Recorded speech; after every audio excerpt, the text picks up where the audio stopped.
Basically, yeah. Okay, so now the wind is. Do we have a ruler or something?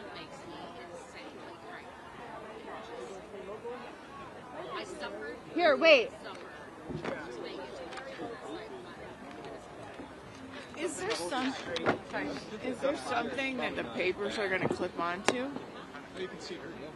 Hi. Don't think we have that. So we're just going to hold it I would down? say, yeah, I would say hold with one hand, Yeah, and like then the this. mic Hey, staying Phil, there. can you take the stick? Yep. Hey, how are you? Good, how are you? Do you like our crazy way to keep this straight? We're gonna use, Yo, we're gonna use a stick. As long as it doesn't make noise for the microphone. Yeah. You care about audio, I care about the visual. Yeah. I just want. How we looking? Just want a clean Fine? visual. Yep. You got a new light over there. Wow, look at that. Helping each other out. I like it. Teamwork. Yeah, get an eye light. Yosh, how does this look from the front? 'Cause it's like an awkward size. Pull this down a little bit. It got a little. It's this thing. Here, let's. It's this annoying thing, but we're stuck with it. Yeah. Okay. This. Yeah, it It's not perfectly flat. It looks grassroots. Oh, gotcha. Okay. Yeah, it looks grassroots. All right. And then let me take it up more so the wind doesn't get it. I think we're going to do the stick. Let's get the stick. Yep. Out of. Note to self. Bring ruler. Cardboard or cardboard. Yeah. A cardboard box would be ideal Yeah. to Okay, great. So this is. basically cut out. Yeah. And anyone else up front, especially want to sign while we're not speaking? All right. And then let me tape the tape to the tape. When I step aside. Hold it for me. everyone just behind. And watch out for the slippery. Get more heat.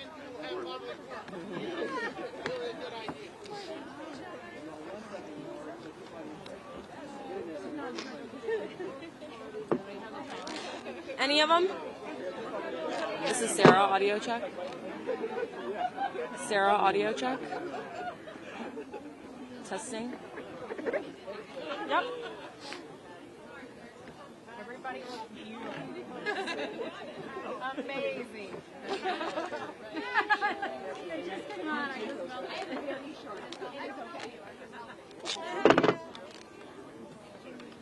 Look at all these beautiful Minnesotans.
With the speakers? Yeah. Switch.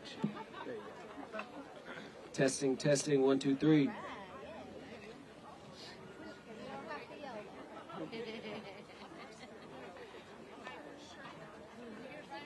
hold up your signs. Hold up your signs. Everybody, signs up. Signs up.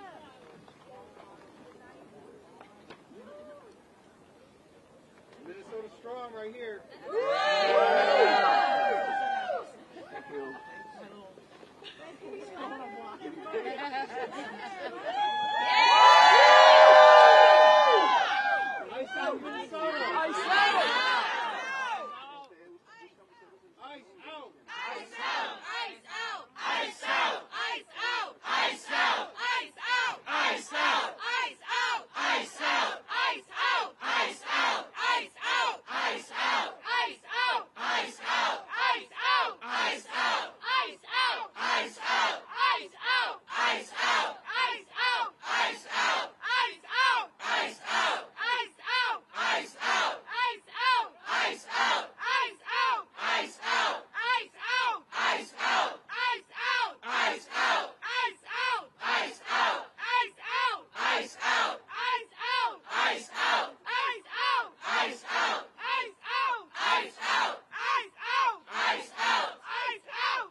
You got this, girl. I got this.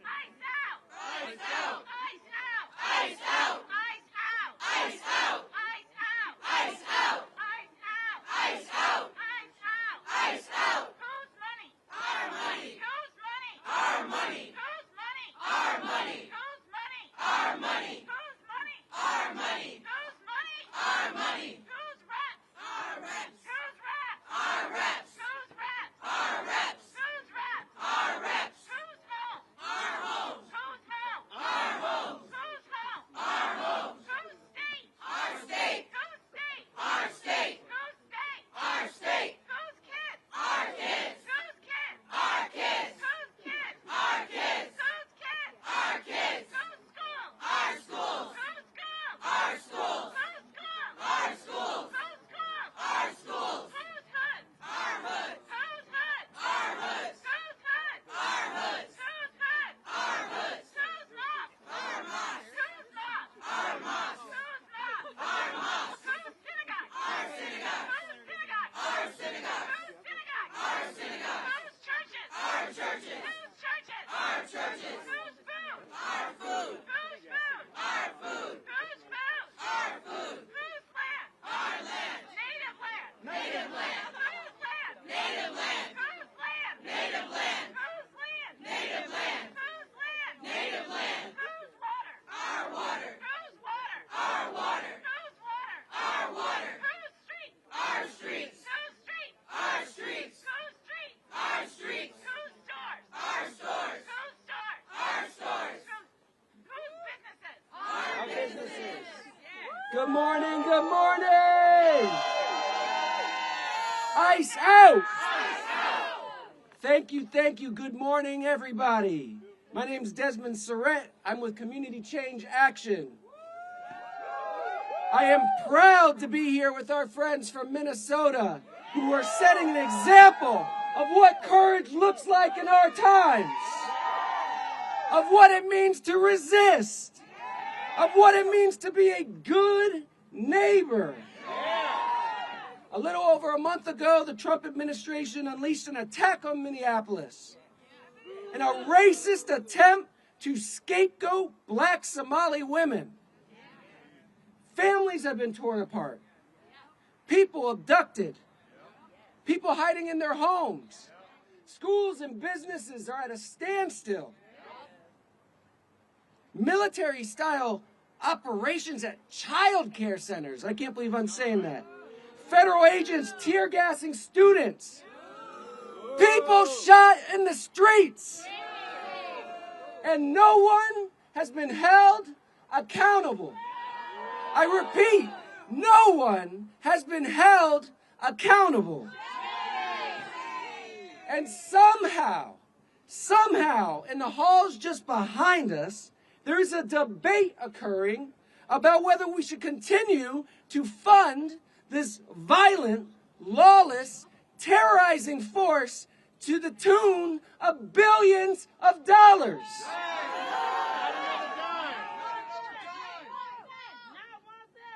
For anyone with a heart or a moral compass, there should be no debate. But here we are. So our friends from Minnesota, the heroes that they are, traveled across the country to here in D.C. to send a message to our representatives. ICE out of Minnesota.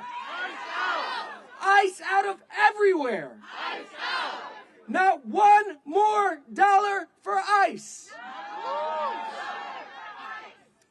And I want everyone here to know that Minnesota is not alone. What Trump is doing is deeply unpopular. From Minneapolis to Los Angeles to Maine, families and neighbors are standing up and bravely confronting these violent attacks by ICE, putting their bodies on the line, opening their doors, sharing groceries and medicine, closing their wallets to businesses that support ICE. The least our representatives could do is confront this administration, use the power of the purse, and cut off the flow of funds to ICE and CBP. And while our families are stretching the dollar in order to survive this affordability crisis, the Trump administration has robbed our kids and families of the money they need to survive. They took away our Medicaid. They took away our food stamps. And they used it to fund this terror campaign. But as you can see behind me, our movement is stronger than their cruelty. I said our movement is stronger than their cruelty. The folks you'll hear from today are evidence of that. They organized a general strike. They built community power. And they spearheaded a movement of neighbors stronger than corporate greed or a petty wannabe dictator. So it's time for our representatives to take their lead and abolish ICE. With that, I'm going to pass it to our leader, Rachel Dion Thunder, Vice President of the Indigenous Protector Network. Give her a hand. Tanse, Gananaskamotan, Nananaskamotan, Absis, Nanahiwak, Absis Rachel Dion Thunder. I just said hello and thank you. Thank you to everybody that is watching, listening, and resisting what is happening across these lands. I'm the Vice President of the Indigenous Protector Movement. I'm also a second-generation American Indian movement. I come here speaking for our relatives in Minneapolis and across all Indigenous lands to acknowledge where we are and that as Native people, as Indigenous people, we have existed long before the United States government ever existed. That's right. What is now known as Minneapolis and Minnesota is the unceded, stolen land of the Dakota people. And even now, where ICE and the federal government have based their operations at the Whipple building, is at the site of the historic Fort Snelling, which was a site of genocide, forced removal, imprisonment, and a concentration camp. This history is not just in the past, it is repeating now. And what is happening is not new for Indigenous people or Native people. The criminalization, surveillance, and detention has been going on since the beginning of colonization over 530 years ago. Even today, Native and tribal citizens are actively being detained by ICE, and this fact should alarm everyone. As Indigenous people, migration is our right. Indigenous people moved freely long before these borders were enforced. These borders were imposed over us. These borders crossed us. We did not cross these borders. And no federal agency gets to decide the sovereignty of who belongs on Indigenous lands. Native communities across the country, what we call Turtle Island, and the Native community in Minneapolis has stayed activated because we have always been activated. We are not new to standing up against the federal government. Even today, there's organizations that are helping with mutual aid, community safety, collective care, and we protect each other because history taught us that we had to. I can speak even from my own legal observer work in Minneapolis of being threatened several times by ICE agents that they would arrest me, that they would break my windows if I continued to record them legally on my phone. I want to name what is happening. The presence of ICE is a violent federal occupation on stolen land. This is not about public safety. These are militarized ICE operations that are terrorizing our families, traumatizing our children, targeting our elders, and harming legal observers. ICE is not enforcing law and order in our communities. It is enforcing fear on stolen land. I want to be clear that fear is a tactic used by authoritarian regimes to exert power. The true power lies with the people. And it is that power in Minneapolis and across Minnesota that is putting an end to this, that we are winning on our streets, and now we need our electeds to back that up here in Washington, D.C. Our demands are simple and they're non-negotiable. We immediately want ICE out of all of our communities. We want ICE out of all indigenous lands across Turtle Island, across the United States, to immediately end the occupation and to end the violence. As Native people, we have historically been painted first as savages, then as radicals, and now, along with my other fellow Minnesotans, as domestic terrorists. And I want to be clear that they're the violent ones. They are the ones that have stolen our children. They are the ones that have attacked our communities. They are the ones that are armed with deadly weapons. They are the ones that have murdered our neighbors. And they are the ones that continue to destroy the earth. This is our commitment. We will continue to organize. We will continue to resist. We will continue to pray. And we will continue to remember who we are.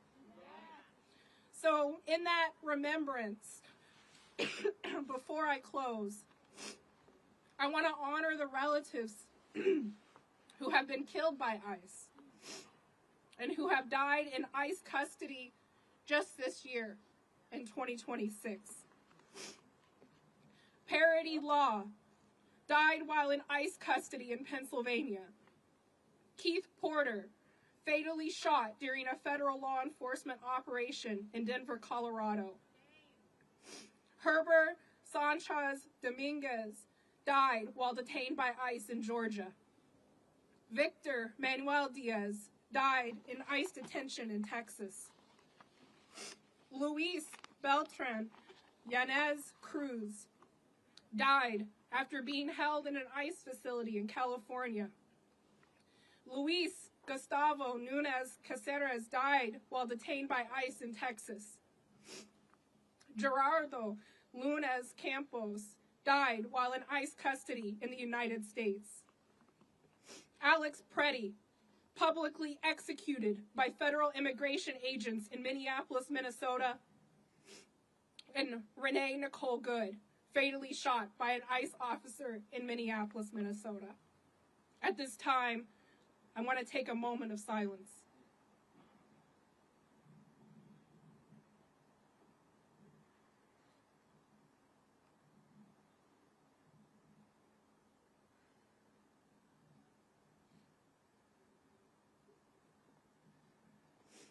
We lift their names, we lift up their families, and we carry them with every step that we take on our streets, with every patrol, with every mutual aid delivery, and with every conversation that we are going to have today with these electeds here in Washington, D.C. In closing, I want to say that Land Back is not symbolic. ICE Out is not a slogan. These are survival demands. These are sovereignty demands. And these are responsibilities to future generations. I want to thank everybody for being here. I want to thank my fellow Minnesotans for traveling all the way here. And at this time, I'm going to hand it over to the next speaker, Amanda, my comrade, to introduce herself. Thank you.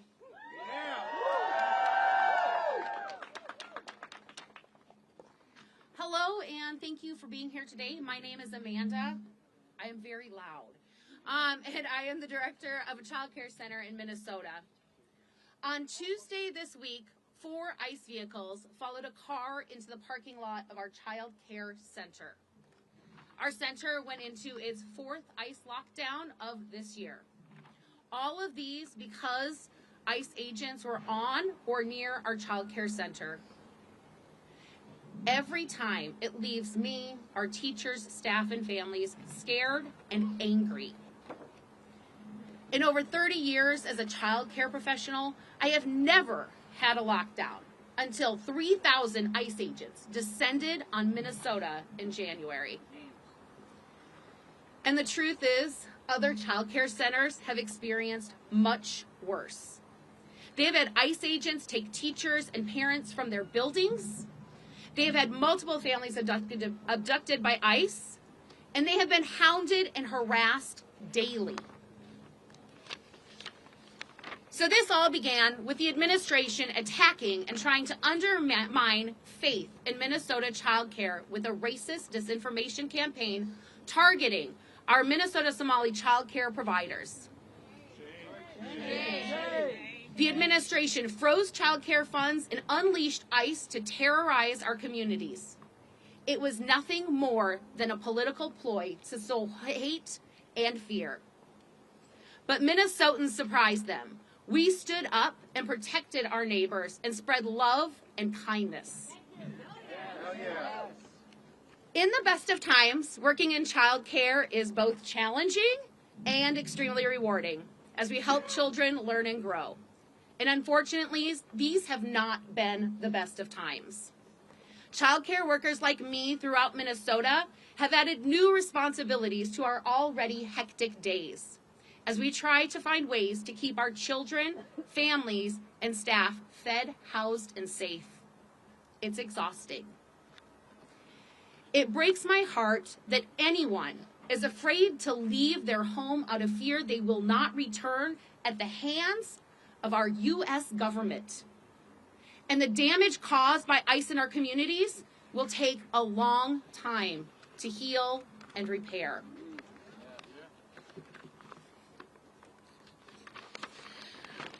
Our number one priority in child care is to ensure that children are safe, loved, and valued.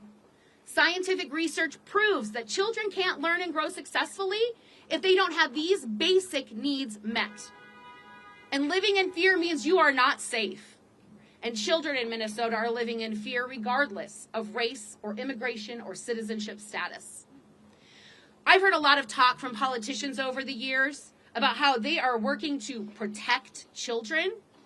And then these same politicians fund, support, and vote for policies that allow ICE agents to use violent, abusive, and racist practices that harm children. They are harming children, not protecting them. And to our elected leaders, if you truly want to protect children, don't vote for a bill that provides ICE with more money to continue harming those children and families. If you truly believe in protecting children, invest that money in children and families and work together with us to make sure each child is safe, loved, and valued every day. Thank you. I am going to invite Erica up to lead us in some chants.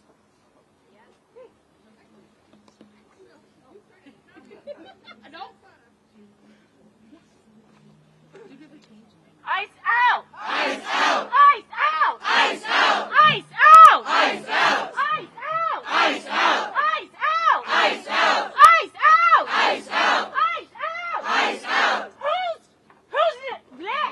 Who's friends? Our friends! Who's friends? Our friends! Who's friends? Our friends! Who's friends? Our friends! Who's neighbors? Our neighbors! Who's neighbors? Our neighbors! Who's neighbors? Our neighbors! Who's child care centers? Our child care centers! Who's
My name is Peg Nelson, and I have been a teacher in the Columbia Heights Public School District for the past 33 years. In my 33 years as a teacher, I have never experienced any disruption in learning or threat to any of our students' safety like the current ICE occupation in Minnesota. These actions have changed the very fabric of our Columbia Heights schools and have made every student, teacher, parent, community member less safe. Columbia Heights schools and all of us have adversely affected the learning and impacted all of the students regardless of their immigration status. It is not normal for elementary age kids to see a large portion of their classmates gone. It is not normal for our hallways to have refrigerators, freezers, and stacks of boxes with food and supplies for our families that are afraid to leave their homes. While teachers are trying to maintain normalcy for our students, there's a level of fear constantly that permeates our buildings. Many families are afraid to send their children to school. One day last month, we had 200 students absent from our school out of our 570 students. On average, we have about 130 students absent each day from our schools. They're afraid to come to school. Our school population is 66% Hispanic. They are being disproportionately impacted. Our district recently began offering an online option for our students who do not feel safe coming to school in person. But as COVID showed us, virtual learning is not the same as being in class. Students fall behind because they're unable to attend the class safely. A colleague who teaches special education at our high school reported they had immigration agents actually pull vehicles into the courtyard at the high school, and the agents were there in the courtyard where our students eat their lunch when it's warm, and the students could view that from their school windows. Obviously, the students were very bothered by the fact that the agents were on the property, and again, they felt unsafe. The colleague also reported that several high school students have been pulled over and questioned by immigration agents. One student who has a speech impairment reported that agents mocked them, that student, mimicking the speech impairment while speaking to that student. Agents asked him where the student's mommy was because they knew that student drove their mother to and from work because she felt unsafe. The message was that the agent would eventually detain his mother. The student arrived at school shaking and crying from this terrifying and cruel encounter. This harassment goes beyond just the students and their families. Our principal, our superintendent, our school board chair have all been followed and harassed by ICE agents, often after speaking publicly.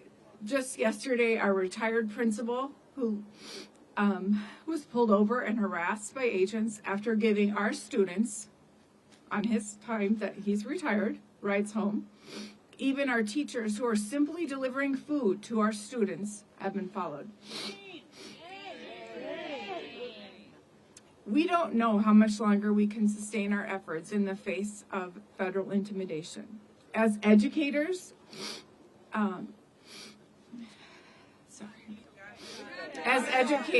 for the sake of our children, we need ICE to stay away from our schools and out of Minnesota. If they do truly leave Minnesota, no child in America should go through what Columbia Heights and other schools in Minnesota have endured. ICE needs to stay away from schools everywhere. Thank you so much for listening today, and please welcome now Senator Erin Maye Quade.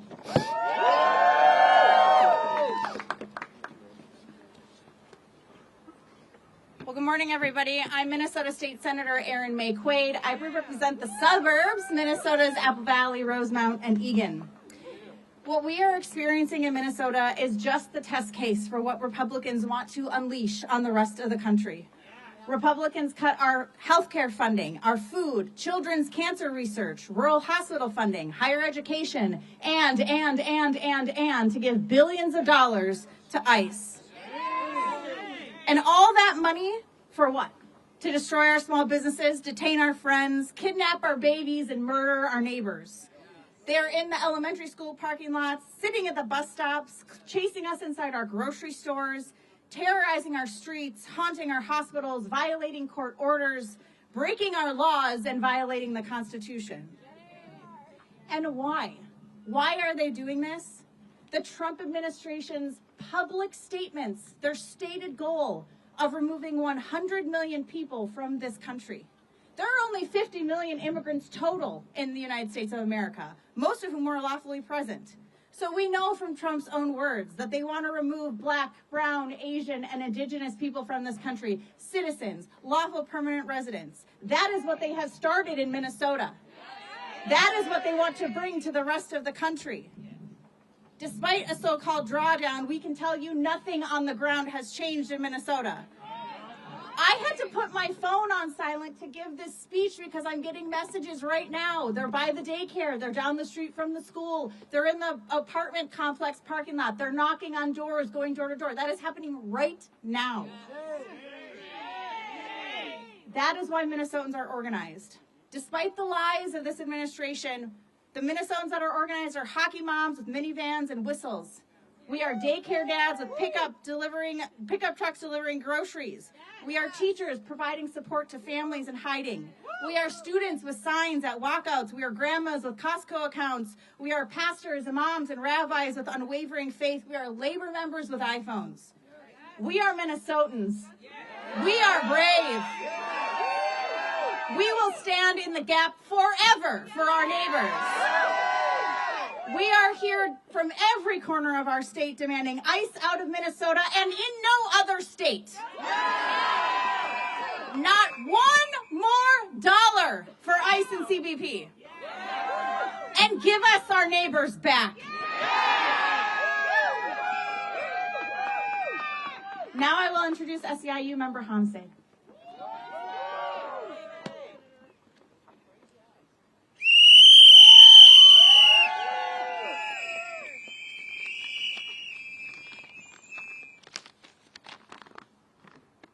Good morning, everybody.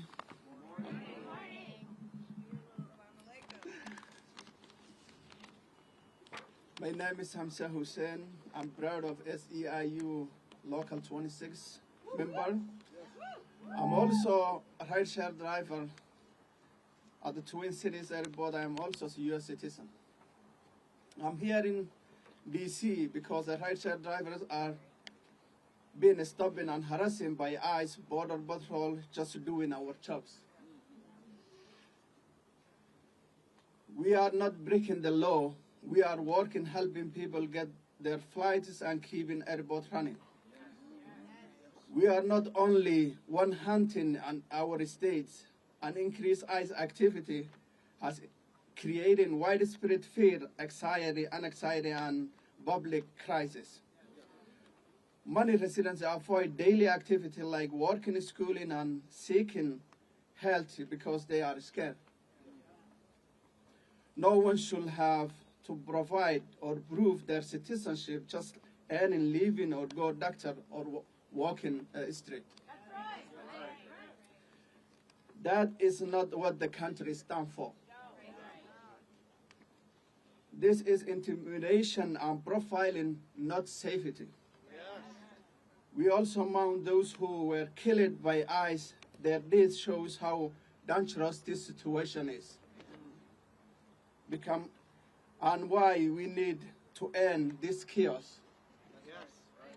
I'm here standing with my city. This has to stop. Our airport, schools, and communities should be a place of safety, dignity, and respect.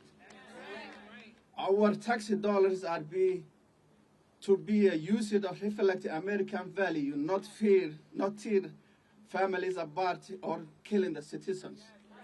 We need ICE out of Minnesota. We need ICE workplace and out of Minnesota. Thank you all.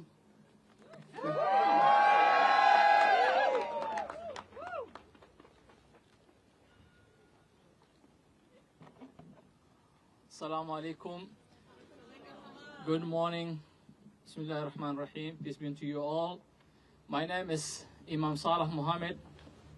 I'm from Rochester, Minnesota, an organizer with Isaiah, Minnesota. I want you to say, we stand up when I say, when dignity is threatened, We stand up. when families are hurting, We stand up. when justice is needed, We stand up. that is Minnesota. Thank you. Members of Congress, my fellow Americans, my name is Imam Salah. I am a faith leader. I am an imam. And most importantly, I'm a father, a son, a husband. A few weeks ago, my phone rang. It was my mother. Her voice sounded urgent. She said, come home, I need help finding something. When I got there, she was searching through drawers, papers, old folders. I asked her, what are you looking for? She said, my passport. Then she paused and asked me a question I never imagined I would hear from her. Should I carry the real one in my purse or a photo of it, digitally on my phone? My mother is in her late 70s. She lived in this country nearly 30 years. She worked her entire life. She helped build the very school she still works today. She is a U.S. citizen. She is a law-abiding citizen. She has never had any citation, even a parking ticket. And yet in her own home, in her own town, not traveling anywhere, she felt like she needed to carry a proof that she belongs. That moment broke something inside me, because for the first time in her life, she felt like her belonging could be questioned. For more than 20 years, whenever I return from traveling abroad, I am pulled aside, taken into a room, questioned, where did you go, Salah? Who paid for it? Why were you there? And we are constantly told, just carry your papers and you'll be fine. If you are documented, you should be okay. But many of our neighbors didn't always feel that. It wasn't simple.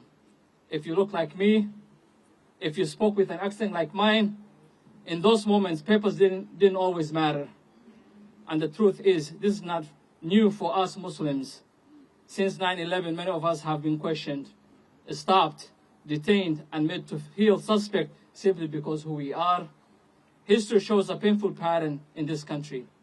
Fear is often turned on one community at a time. There was a time when it was black Americans were property under slavery on Jim Crow. There were times when Irish and Italian immigrants were treated as outsiders, as threats to a less than. Today, many in our Somali community feel that same weight, different generation, same pattern. But history also teaches us something else. Every time this country has faced that moment, people of conscience stood up and said, this is not who we are. We cannot ignore what happened in Minnesota. Two of our neighbors, Renee Good, a mother, Alex Brady, an ICU nurse who took care of our veterans, lost their lives in encounters with federal agents. Their deaths shook our communities. This is not politics. This is pain. This is about trust. This is about dignity. This is about whether power answers to the law. Because in a constitutional democracy, no one is above the law. No badge, no agency, no institution. And when communities feel targeted, something changes. Restaurants have become empty. Small businesses are struggling. Grocery stores are quiet. Children become afraid to go to school.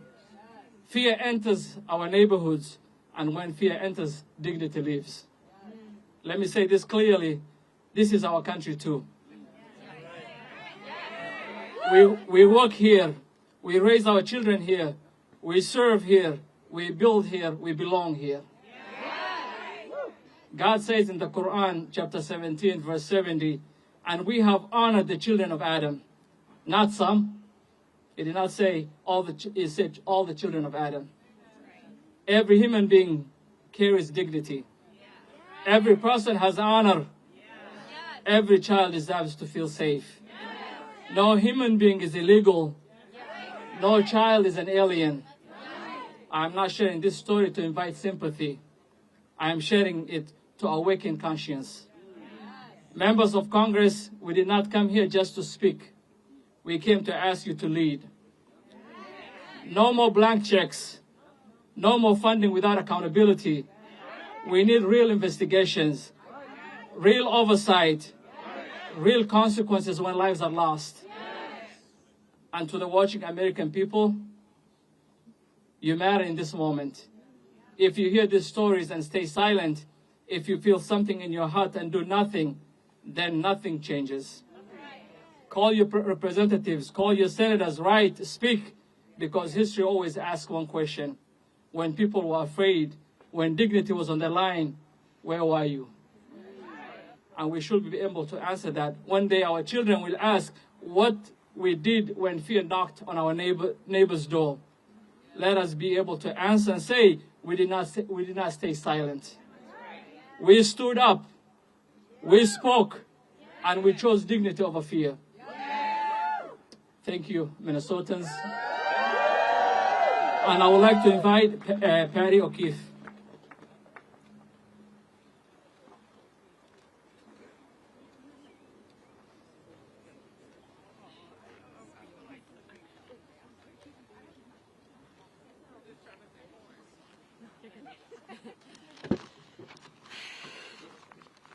Hi everyone, my name is Patty O'Keefe.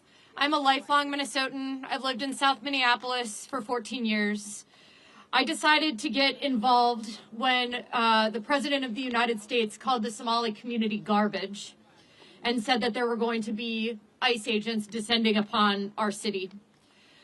I signed up to be a legal observer to document what ICE was going to do, and we knew that they were going to be coming for our Somali neighbors and all of our immigrant neighbors. On January 11th, days after Renee Good was killed, and after breaking no laws, I was arrested and detained by ICE violently. During my arrest, agents pepper sprayed into my vehicle without provocation. They smashed the windows of my car. They dragged my friend and I out. When they put me in the car, they started taunting me, mocking me. They made demeaning comments about my appearance. They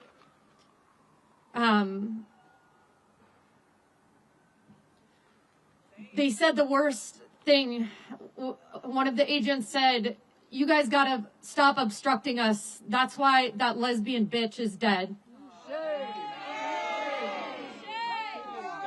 Speaking about Renee Good.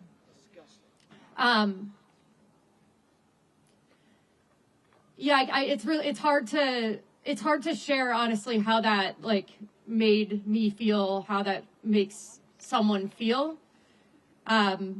It was extremely cruel, and I just kept asking myself why. How could you say something like that? And then I remembered that cruelty is the point.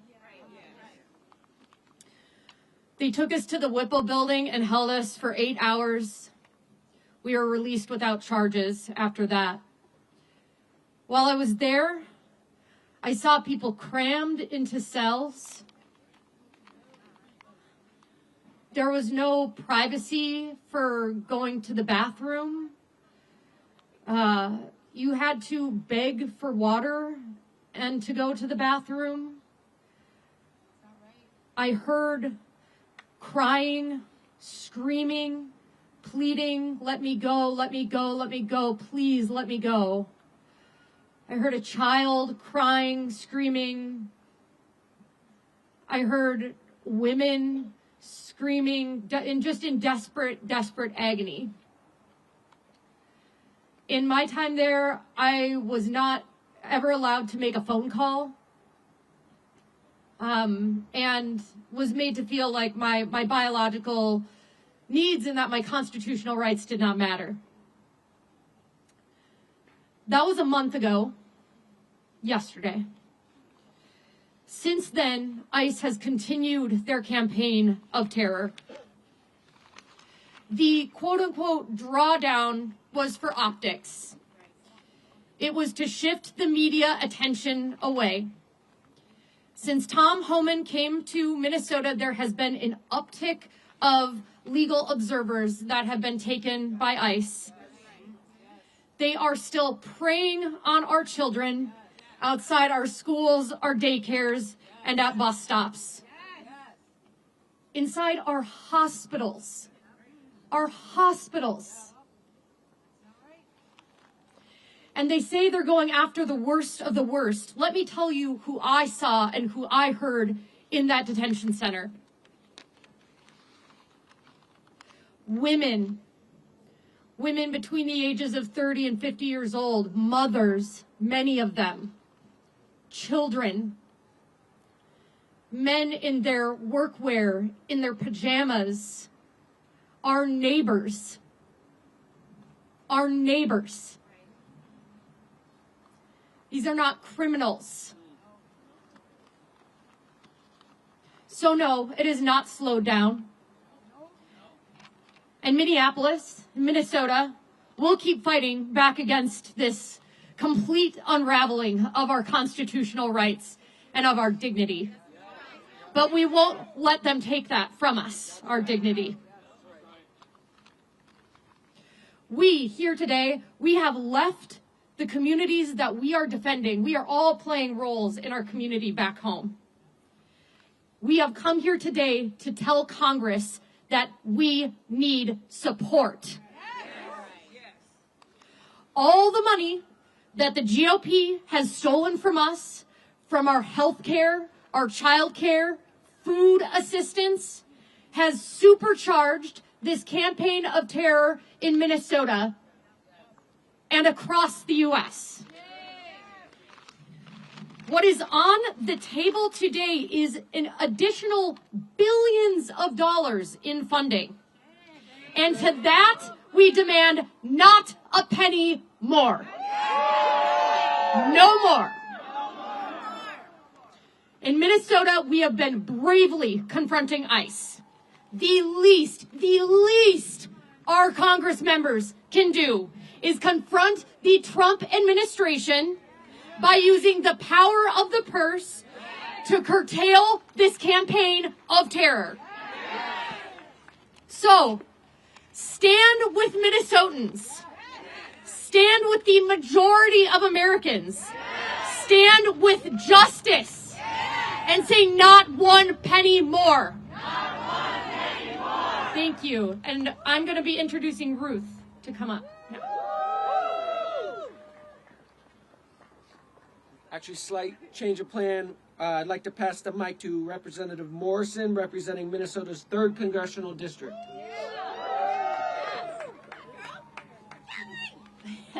Good morning, good morning. Wow, this is amazing to see all of these people behind me who made the trip to our nation's capital. Yet again, doing what Minnesotans do best, going to incredible lengths to stand up, speak out, and protect our neighbors. I want to say how proud I am of our state always, but especially right now. Minnesota is showing the world what it looks like to stand up against a tyrannical administration of cruelty, hate, and lawlessness with strength, dignity, and love. You see it in the faces of everyone here. Teachers, small business owners, tow truck drivers, labor leaders, legislators, people who are using every resource, tool, and opportunity they have to try to help their neighbors. These are dark and harrowing times, but it is the unwavering strength and resilience and compassion of Minnesotans that gives me hope and fuels me every single day. So thank you to each and every one of you for all you are doing. You are making a difference. What's happening on our streets is wrong. The Trump administration's campaign of terror and retribution against the people of our state is wrong. Every single day, we are seeing unconscionable civil rights abuses, constitutional rights abuses, human rights abuses. I saw it last week when I performed oversight of the Whipple detention facility in Minneapolis. People in leg shackles, people sleeping on frozen concrete floors with no blankets, no real food, no real medical care. The cruelty and lack of humanity is a disgrace to who we are and is beneath what we should expect in the United States of America. What the Trump administration is choosing to do to human beings in this country is simply abominable. It's traumatizing our children, traumatizing all of us, and it's not only causing incredible emotional and economic harm, the violence and brutality and inhumanity we are seeing on a daily basis is damaging our moral well-being as a nation. And as we stand here today, I want to be so clear. My Republican colleagues who control the House and the Senate could stop all of this today. Not in a couple of weeks, not in a couple of months, right now. If they could show a fraction of the courage of the people of Minnesota, a fraction of their patriotism, a fraction of their fierce commitment to defending our democracy, our humanity, our dignity, our decency, our Constitution, and the rule of law. Minnesotans have stepped up for their country, and it is far past time that the Republican majority in Congress do the same. Americans across the country are demanding that Congress finally reasserts its power as a co-equal branch of government. We cannot give one more penny to ICE as long as this lawless agency is violating Americans' constitutional rights, blatantly racially profiling, brutalizing people, terrorizing our communities, traumatizing our children, and killing people in our streets and in their custody. ICE out of Minnesota and ICE off our streets. I'm going to keep pressuring my colleagues to stand up and do the right thing, and together we will keep fighting for a better, safer, stronger country. Thank you so much, all of you Minnesotans.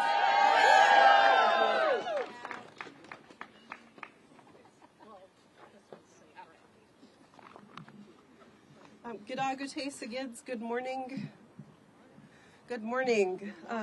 My name is Ruth Anna Buffalo.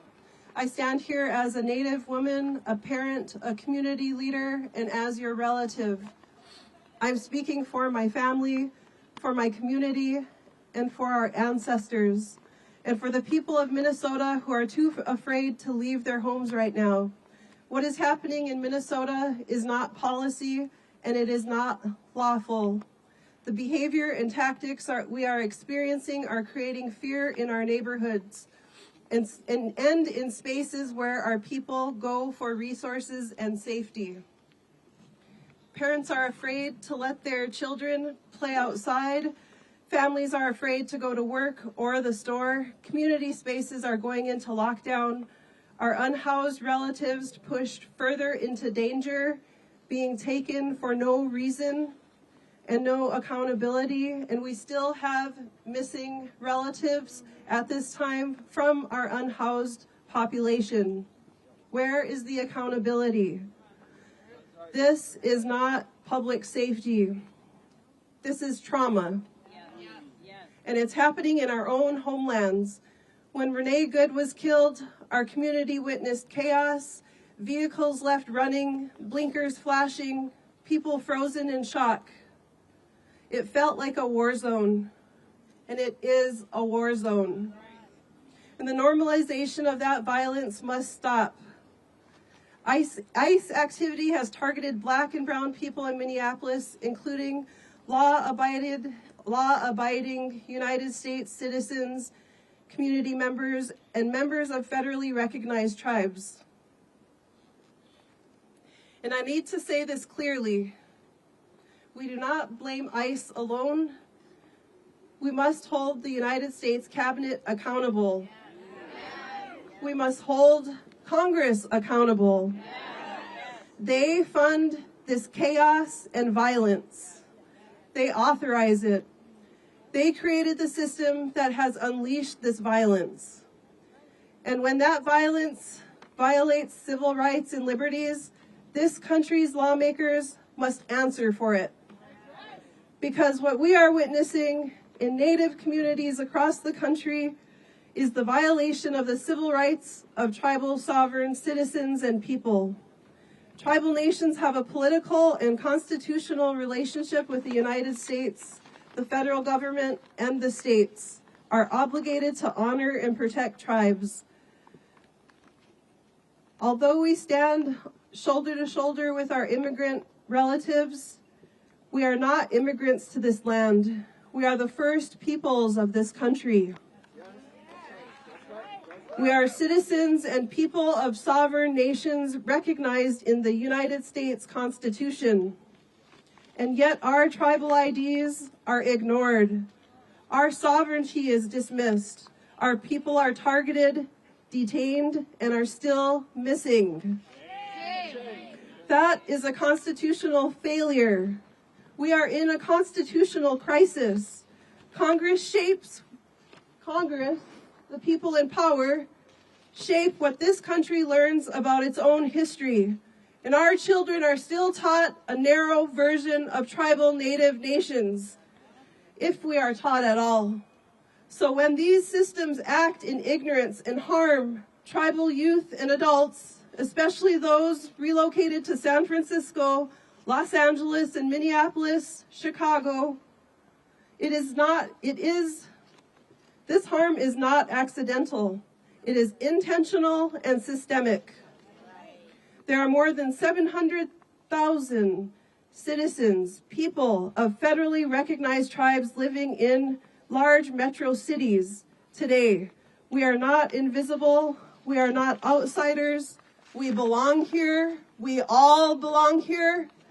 So what have we done? We have done what our ancestors have taught us. We have been good relatives. We help tribal members obtain identification. We've hosted tribal ID pop-ups. We check on elders. We check on our neighbors. We protect the unhoused. We step in where the system failed. The people of this country are showing up to support our neighbors, but community care cannot replace federal responsibility. Community care cannot replace federal responsibility. And today I'm speaking directly to Congress. Have the courage to protect the Constitution you swore to uphold. Do not give ICE or DHS another dollar, another penny without accountability. Not without civil rights protections, not without recognition of tribal sovereignty. Not without consequences when unlawful violence occurs and continues to occur. This is about the Constitution. This is about innocent people. This is about innocent children. This is about whether this country is willing to protect its own people. Our children deserve to grow up surrounded by love, not surveillance. By dignity, not fear. By safety, not generational state violence. We deserve to live in our homelands free from repetitive harm by the United States federal government. The world is watching, our communities are watching, and future generations are counting on the decisions being made right now. So hear us clearly. Hold them accountable. Not just ICE, Congress, and the cabinet. Hold them accountable. No more funding without accountability. No more unlawful violence. No more ignoring tribal nations. Reach for courage. Vote to protect the Constitution. Vote to protect innocent people. Vote to protect the future of this country. We are still here. We are sovereign, and we will not be silent. We are still here. We are sovereign, and we will not be silent.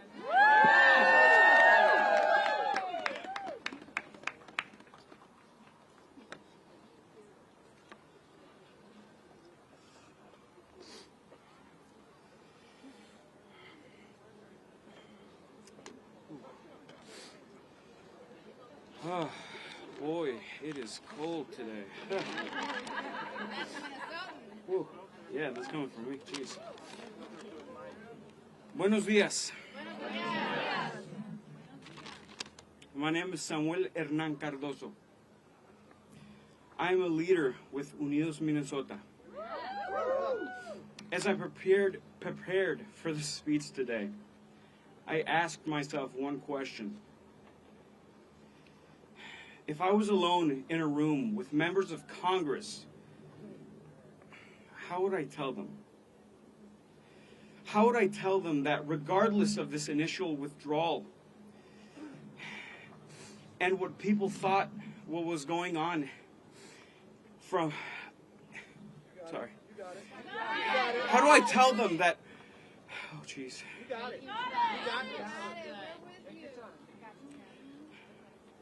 How do I tell them that regardless of this initial withdrawal and what people thought what was going inside of our state from the outside, that we're still occupied and have been occupied for the past 6 weeks? Yes. How do I tell them that my family business that we've owned for the last 20 years is in danger of closing? That our building, which houses 34 small businesses, a cooperative called Mercado Central, is our home, is more than just a building. It's a haven and a cultural hub for the Hispanic community. A place that has helped humanize us, not just to the outside world, but to ourselves.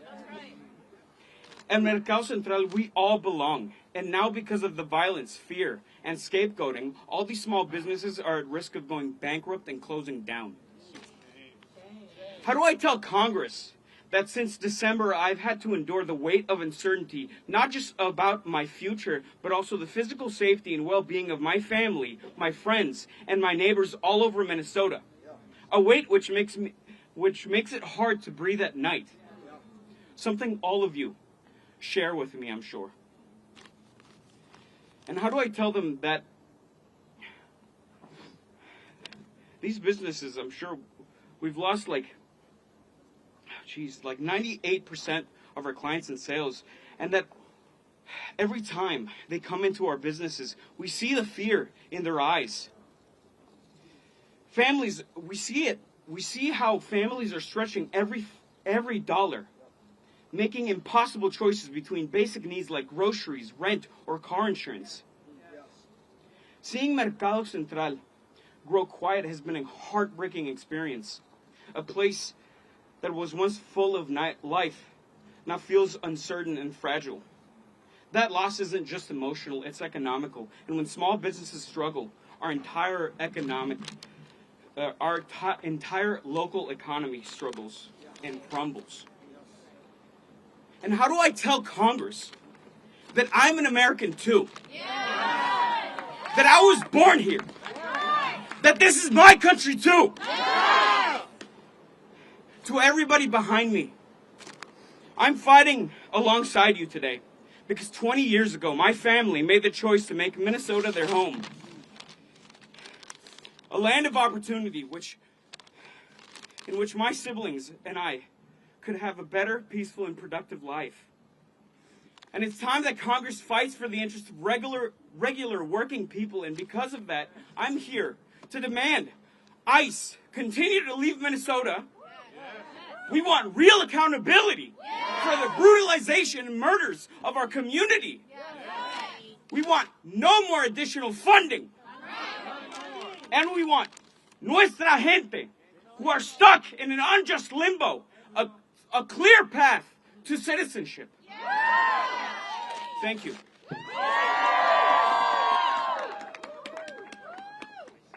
Thank you to our friends from Minnesota. ICE out! ICE out! ICE out! ICE out! ICE out of Minnesota! ICE out of Minnesota! ICE out of everywhere! ICE out of everywhere! Let's go tell Congress how we feel!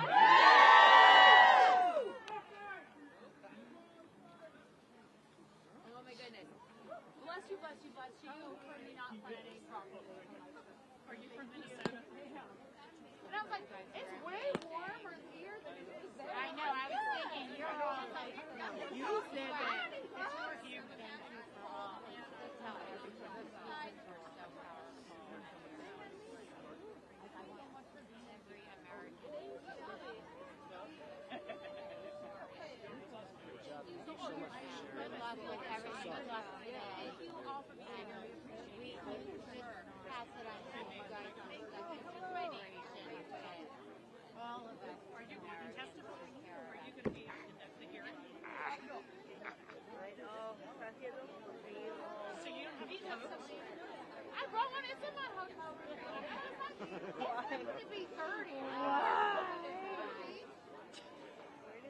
It got weirdly cold. It did. The wind was a little more than I expected. Oh, you guys are fine. Thank you. Go get something hot, right?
Christina?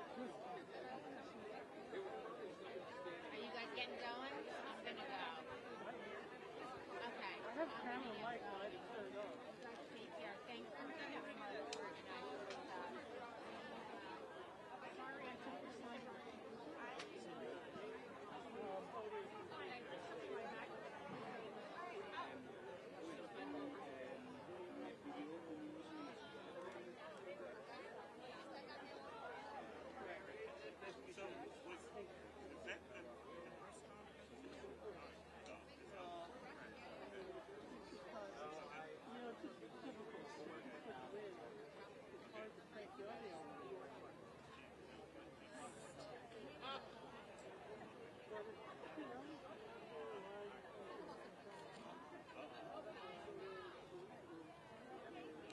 No, I think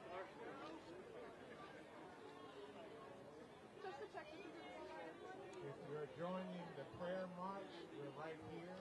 We're right here. For those who are joining the prayer march, around the building, we're right here.